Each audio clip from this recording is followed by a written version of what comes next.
Welcome to the Banker Lamp. Please enjoy the video. In this video, I will explain how to get a sliding door in Revit.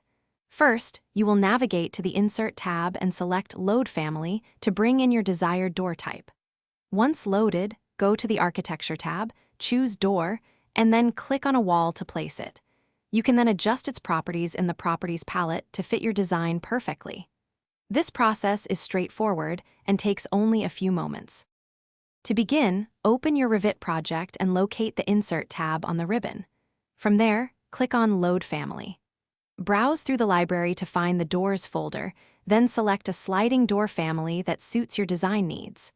After loading, switch to the Architecture tab, select the Door tool, and simply click on the wall where you wish to place your new sliding door.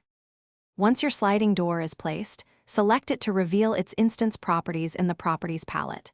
Here, you can easily adjust key dimensions such as the door's width, height, and even the sill height from the floor. For unique sizes, click Edit Type, then Duplicate to create a new type. This allows you to modify its type parameters without affecting other doors of the original family.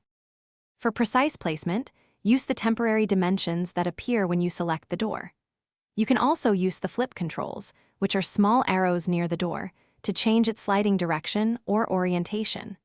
Remember to create door schedules to efficiently manage all your project's doors, including their types and counts. Finally, explore various online platforms for a wider selection of sliding door families. Thanks for watching. If this was helpful, leave a like and consider subscribing. See you next time.